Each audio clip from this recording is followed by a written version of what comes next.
This is another one of those videos. Can a pair of guns that are vastly different in price point compete against each other? In this case, the Ruger SR1911 Officer size pistol, 9mm, versus the Dan Wesson ECO, also an officer size pistol in 9mm. Stick around. Rider's Range is going to put them both to the test, and we'll let you know our opinion. All right, the Ruger SR1911 CMD in officer size 9mm. This gun retails, has a manufacturer's suggested retail of about just under $1,000, $979, somewhere around there.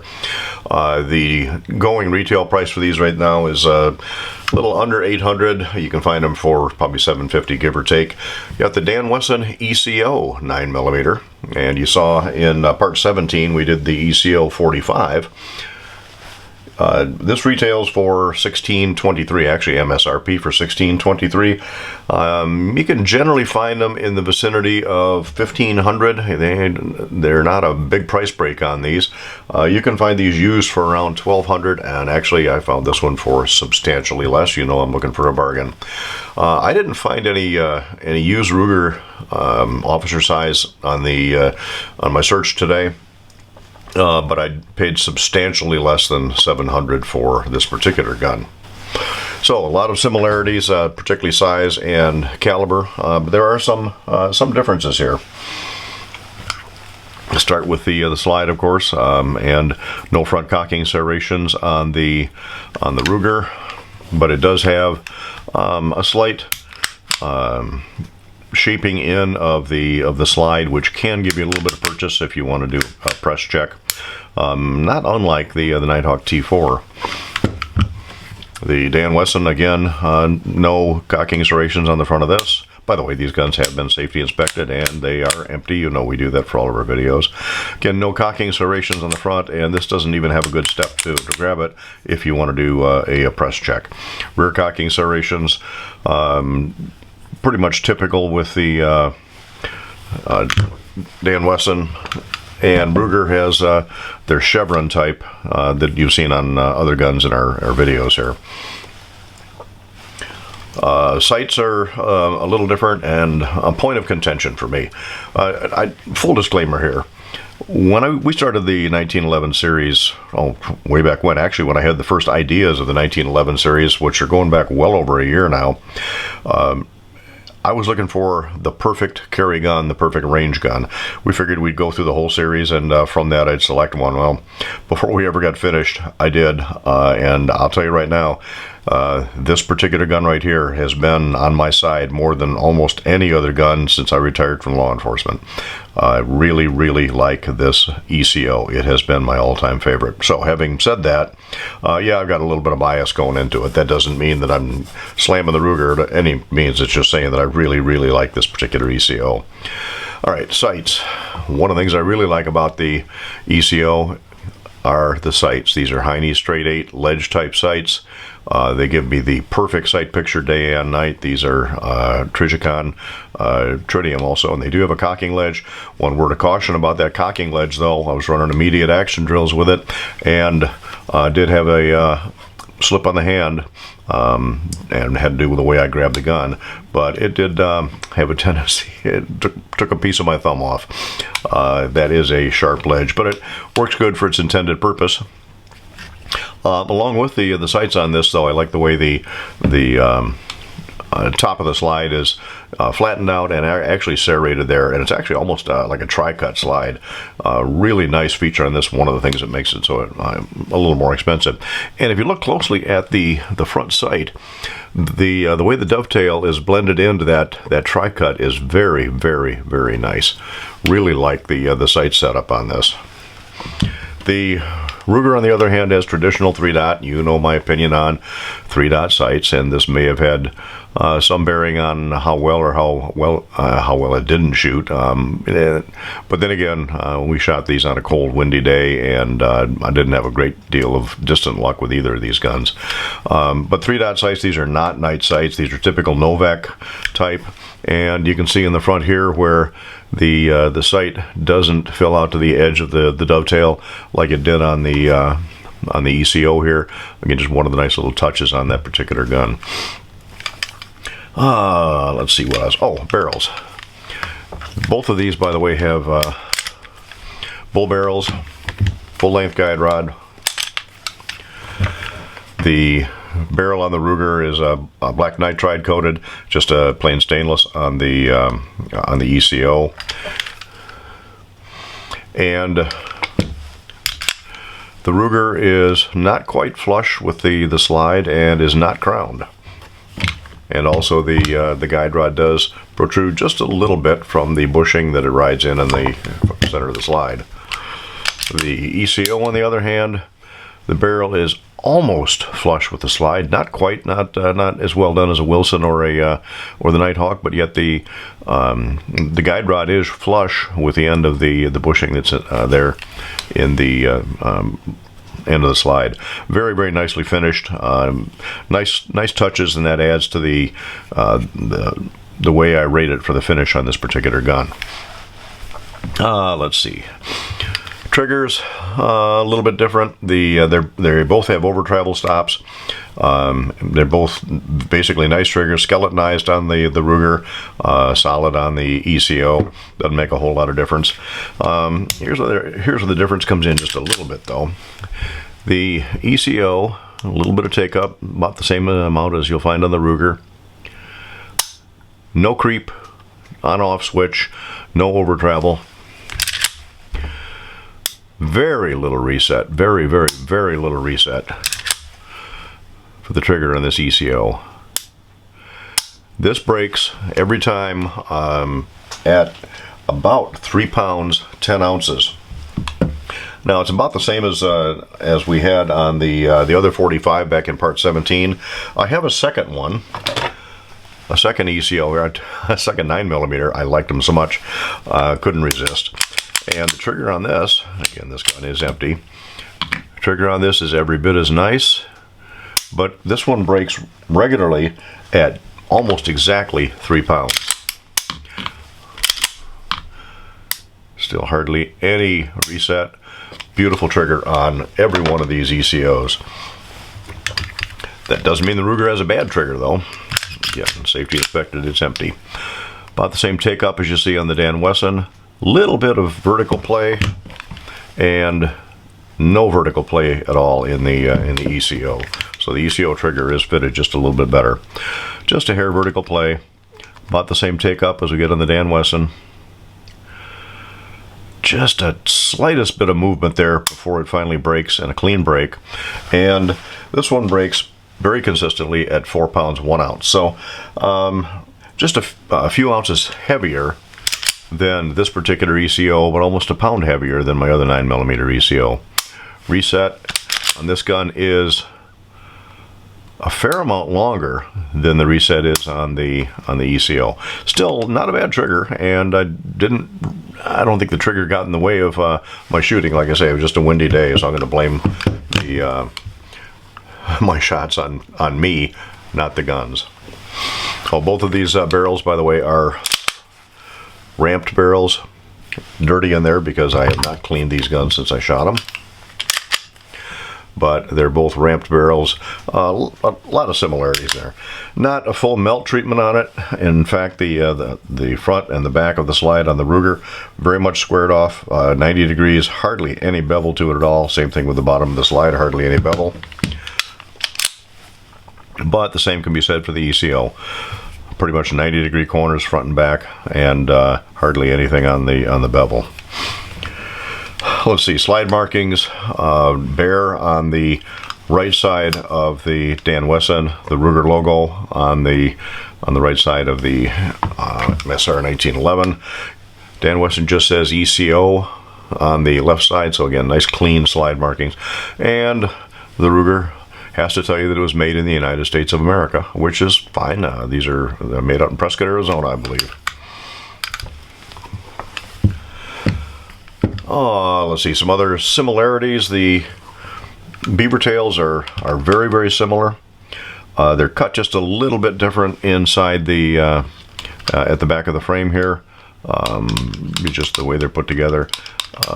They look similar. The one on the, at least similar on the speed bump, the beaver tail on the Ruger is much narrower, and on the ECO it's a little wider. And their fitment into the frame, again, you can tell that there's been more attention to detail in the fitting of the beaver tail on the ECO than on the Ruger. But again, there's a price point difference on them. The ECO has 25 line per inch checkering on the mainspring housing and on the front strap. On the Ruger, it's got checkering, but it's more pyramid, not really a fine cut checkering like we see on the ECO, and plain on the front. There's absolutely nothing on the front here. And the trigger guard is not undercut as much on the Ruger as it is on the ECO. Again, not a huge amount of difference. If I were to carry this gun, and I wouldn't hesitate, it's been 100% reliable. If I were to carry this gun, then I'd put some clear skateboard tape or black skateboard tape on the front of this to give me a little bit better traction there. These both have my favorite feature on this size gun, though, and that is that rounded off mainspring housing. It's rounded just a little bit more on the ECO than it is on the Ruger, but these still fit in the hand very, very nicely. And I'm surprised more manufacturers don't do this. Yeah, there's a very slight cost to it, but the way that fits in the hand when you've got that small frame makes a big difference. And again, that was one of my favorite features about the ECO to start with, but I'm glad Ruger copied it. On the left side, the safeties are a little bit different. They're both just as positive. It's actually a little more positive on the ECO. It's a little lighter. You can still feel engaging and disengaging with the Ruger, but look at the difference in the safety itself. Much beefier on the ECO, much thinner on the Ruger. I'd have to wonder how long that would hold up under heavy abuse, and it may be just fine. I don't know if that's a cast part or a machine part. On the Dan Wesson, it's definitely a machined part. While we're on this side of the gun, the Ruger claims that the plunger housing is cast in or built into the frame. It's not staked in. I believe on the Dan Wesson it is staked in. Not a deal breaker. Some people have had some of those come loose. I have not had a problem with one in all the times I've been working with a 1911. As long as we're on this side of the gun, there is a difference in the magazine release. The one on the Ruger is much more pronounced, much easier to get without changing the grip. On the Dan Wesson, it's a little lighter pressure. The spring is lighter in it. It doesn't protrude as far, but I can still get I can still drop the magazine while I've got a good solid grip on it.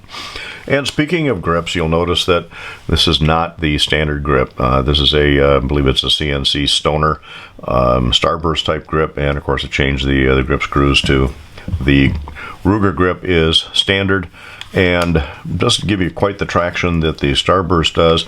But in all fairness, I need to show the original Dan Wesson grip, and this is on the 45 that we showed again in episode 11. And this has all of the good grip in just the right places. There's where my fingers want to grip it, and that's where the traction is. So nice looking grips. I just really like the looks of the Starburst, and the Starburst is beveled at the bottom, whereas the original grips, the G10 type, are straight at the bottom, a little rougher on the close, and does print just a little bit more. They are beveled at the bottom on the Ruger also. So either one, no problem except for that lack of grip on the front of the grip frame. Magazine wells are just about the same. It looks like there might be just a little bit more bevel on the inside of the Ruger than on the Dan Wesson, but I've run this in a couple of classes, and other than ripping my thumb open on the sight that one time, I haven't had any problem with any reloading drills with the ECO. Weights are a little bit different, but not a lot. The weight on the ECO is, again, this is with a magazine that has 8 rounds in it plus 1 more for the chamber, and it is 32.3 ounces, whereas the Ruger comes in not quite an ounce lighter at 31.4 ounces. So a very slight advantage to the Ruger in this case. Fit and finish on them. The finish on the Dan Wesson is just a very, very nicely done. Again, dirty gun, sorry about that. The extractor to slide fit is not perfect, but very, very nicely done. The ejector to slide fit is very well done, and the frame to slide fit on the ECO is very nice. You can run my hand over it and not really feel any transition between the two. On the Ruger, the extractor sticks out just a little bit more, but not much. Ejector to slide fit is very nice, and frame to slide fit is pretty good. Not quite the detail you get on the Dan Wesson, but again, it's a $700 gun versus a $1,500 gun, so there is a difference. They don't shoot bad. I mean, it's a 3-inch or 3.5-inch gun. By the way, the 3.5-inch on the Dan Wesson, 3.6-inch on the Ruger, so I call it a 3.5-inch gun. You'll notice when we were doing our 3-inch bullseye at 15 yards, the Dan Wesson was shooting just a little bit to the left, and occasionally I'll have a tendency to pull that one a little more to the left. And that is probably more me than the gun. But again, I've probably got 1,000 rounds of this gun, and I haven't done anything with the sights, and that's where it shoots at 15 yards. I'm happy with it. That's with 124 grain blazer brass ammunition. The Ruger, on the other hand, shoots just a little bit low. Nice group, but just a little bit low, a fraction to the right, but not enough to worry about.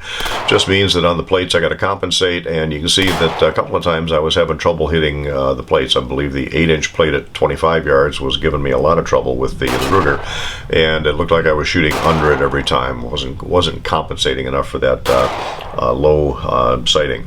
The only way to change that is to change the sights on it. I can't knock any off the top of the sight on the Ruger. Now, one thing I never do, and that's why I don't like the 3-dot sights, I don't line up the dots when I shoot. Now, maybe that's how they put this thing together. I don't know. And if you line up the dots on this, it still doesn't look like it's going to change the elevation of the front sight. I just strictly ignore the dots and use the irons. So I would need a shorter front sight to bring this up. File a little bit off the top, maybe. Maybe that would work and get a little more elevation out of it. So all in all, good guns, and that gets us back to the original question: can the sub $1,000 Ruger hold its own against the $1,500 plus ECO? Yeah, it can. If you've only got $760, or substantially less when I bought this one used, to invest in a compact size 1911, this is a really nice gun for the money. And again, I wouldn't object to carrying it. Safety is a little lighter than I like it, but I can live with it. The trigger is just a little heavier than I like it, with a longer reset, but it doesn't bother me at all. It shoots. ECO, on the other hand, still just the tri-cut type slide. The general looks of the gun, the feel of the gun, the way it fits, the way this gun fits in my hand. The positive nature of that safety, those sights. Love this gun. Absolutely love it. Both of I won't say both have run flawlessly. You know, I've got more than 1,000 rounds of the ECO.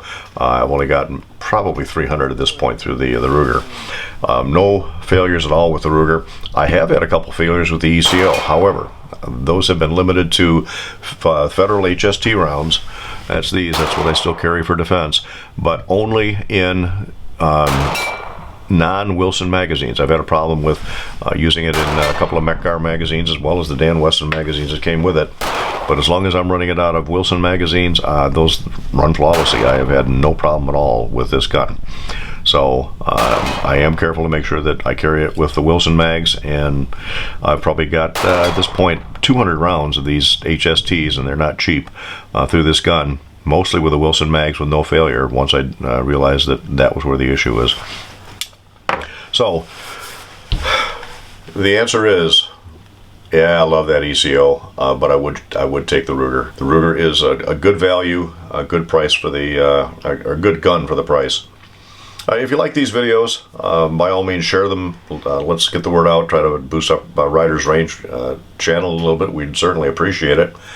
And by all means, subscribe, hit the notification bell so you'll know when the next video is coming out. We appreciate comments. If you have comments on this video, drop them down below. If you have comments on anything else, send them to info@ridersrange.com. Any ideas on things that you might want to see? We're winding down toward the end of this series. We have one more part to go in our Great Affordable 1911 series. And we'll be going on to other things after that. So anything that you want to see, let me know. So there's more info on what's going to be coming up and other things that Riders Range is doing on our website, www.ridersrange.com. That's Riders without the apostrophe and a hyphen between Riders and Range. So drop us a line, check the website. One of these days we'll try to get up a little bit more on Instagram and Twitter and see if we can start getting a little notice that way. But meanwhile, we're sticking to the videos. It's been a long time since we put one out. The last video we did was almost a month ago. Now that we've got some time off because of this pandemic, we're going to try to get the videos out a little bit more regularly. So there we are. Love that ECO. I'd take the Ruger. Thanks for visiting Riders Range.